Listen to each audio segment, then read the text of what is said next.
Bonjour tout le monde, nous voilà encore ensemble pour un autre cours.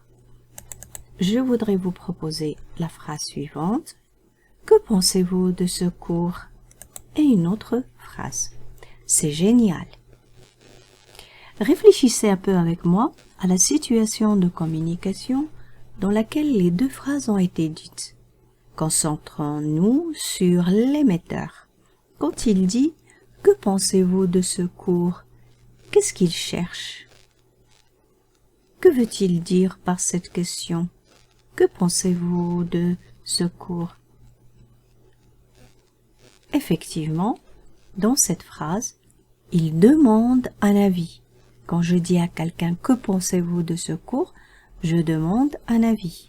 Et dans la deuxième phrase, l'émetteur qui dit « C'est génial ». Au point de vue communication, qu'est-ce qu'il essaye de faire?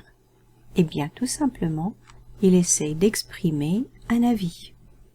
Donc, dans la première, que pensez-vous de ce cours? On demande un avis. C'est génial. La deuxième phrase, on exprime un avis. Vous avez deviné le cours d'aujourd'hui. On va essayer de voir comment demander un avis et on va essayer de voir comment donner un avis. Demander et donner un avis. Vous êtes prêts? Ok. Observez attentivement ces phrases, d'accord? Et essayez de me dire, dans chaque phrase, qu'est-ce qu'on essaye de faire? Donc, je vais vous donner un conseil. Mettez la vidéo sur pause, relisez les phrases, une par une, essayez de trouver pour chaque phrase, est-ce qu'on demande un avis ou est-ce qu'on donne un avis? Vous pouvez noter ça sur une feuille. Une fois vous aurez terminé, vous reprenez la vidéo et vous essayez de comparer vos réponses avec les miennes. Ok? Allez-y. Bon. Si vous reprenez la vidéo, normalement, pour la première phrase, est-ce que quelqu'un a de bons plans pour rencontrer des francophones au Brésil? Dans cette phrase, on demande un avis. C'est une question. Donc, on demande un avis. Et dans celle-là, comme ça me fait plaisir de lire ça. C'est génial cette initiative. Là, on donne un avis. Quel succès!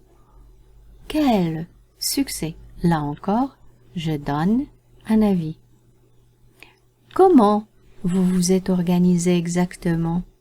Là, je demande un avis. C'est vraiment dommage. Là, je donne un avis. Alors, vous comparez avec vos réponses pour voir combien de réponses étaient justes. Et on continue avec un rappel. Le rappel sur les moyens de demander l'avis. Par exemple, je voudrais demander l'avis de quelqu'un. Je peux lui dire, à ton avis, est-ce que... Et je termine bien sûr la phrase. Ou bien, à votre avis, est-ce que... Ou alors, quel est ton avis à propos de ceci ou à propos de cela? Quel est votre avis à propos de ceci ou de cela? Qu'est-ce que tu en penses? Qu'est-ce que vous en pensez? Qu'en pensez-vous? Que pensez-vous de... Et je continue la phrase. Quel est ton point de vue? Quel est votre point de vue? Bon, alors, ton ou votre, ça dépend à qui on parle, n'est-ce pas? Donc là, ce sont d'autres moyens qu'on peut utiliser pour demander l'avis.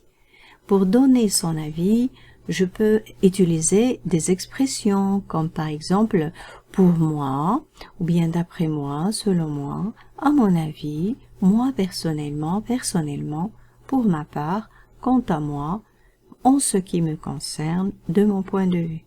Mais il n'y a pas que ces expressions-là. Il y a aussi des verbes. D'accord? Des verbes ou bien ce qu'on appelle des expressions exprimant l'opinion. Par exemple, quand je dis « je pense que », ça c'est un moyen qui introduit son avis. Ou alors « je crois que »,« je trouve que »,« je considère que »,« j'estime que »,« il me semble que », ou alors « j'ai l'impression que »,« il est connu que », ou bien « il est bien connu que », ou bien « tout le monde sait que ». Alors, quand vous utilisez ces moyens-là, vous donnez votre avis. Jusqu'ici, ça va? Donc, je continue. Je voudrais ajouter d'autres moyens pour donner son avis. Par exemple, l'exclamation. La phrase exclamative comme « Quel succès !» Je donne mon avis à l'aide d'une phrase exclamative. Comme ça me fait plaisir de... Par exemple, comme ça me fait plaisir de lire ce livre, ou de regarder ce film, ou de sortir avec toi, de dîner avec vous. Hein? On peut continuer la phrase en d'autres termes. Quelle bonne idée! Quand vous dites quelle bonne idée, là encore, vous exprimez votre point de vue. C'est une très bonne idée. Ou alors, excellente idée. C'est formidable. Donc là, ce sont des moyens pour exprimer son avis. Ce moyen-là, c'est l'utilisation de la phrase exclamative, mais surtout pour un avis favorable. Ça veut dire on est d'accord. Mais quand on n'est pas d'accord, on peut dire « Oh, c'est dommage » ou alors « c'est vraiment dommage ». Voilà. Donc vous avez ici des exclamations, vous avez des expressions. Comme toujours, ce qu'il vous reste à faire, c'est de vous entraîner et de préparer l'exercice ou les exercices que je vous ai donnés. Ok? Allez, je vous dis à la prochaine.